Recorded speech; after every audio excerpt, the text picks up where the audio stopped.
The term vision is used in many different connotations in life. It is most commonly referred to in medical terms, as it is defined as one's ability to see. But for the game of football, on the other hand, vision is typically referred to when speaking about how well a player scans the field and makes a difficult play. In the context of football, it is most commonly attributed to running backs and their ability to do just that in order to dodge would-be tacklers. For running back Adonis Watt, the word vision is defied every single time he laces up the cleats, throws on the pads, and puts on a helmet. Football is notorious for being one of, if not, the most physically demanding sports that results in a high number of injuries.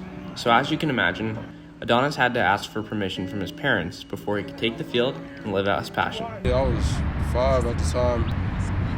The crazy part is, a couple of days before my first football practice was when I went blind. I think the day before, that was when I went blind. So after I went blind, I asked again.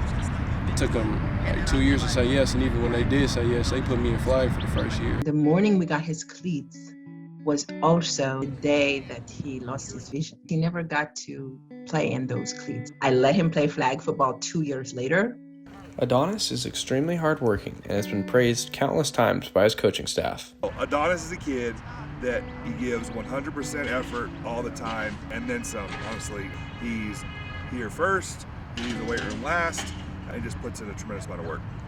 No, of course it's challenging. I mean, when I first got here, didn't really know much about the situation. Just kind of trying to learn and get that chemistry with him. But I mean, we put in work. He knows where he's going. He knows what hole to hit. Puts his head down and runs. But just pre-snap, kind of got to set him up, make sure he's good, and then make sure I get it in his hands and let him go do his work. One of the key aspects of the game of football is studying film to learn about an opponent so you know what they're going to run out there ahead of a game. Adonis does this in a completely unique way that is different from his coaches and his teammates. I might, ask my coaches, like, what type of front are they in? Are they a bigger type of team, or are they smaller, quicker? Like, I get really specific. Just stuff like that. Stuff kind of gives me a picture of what they like to run and what they like to do. We treat him just like every other player. He's in our film study. He still hears, he talks to other kids, he sits with a good group of kids, has a good support system here of players that are able to help him.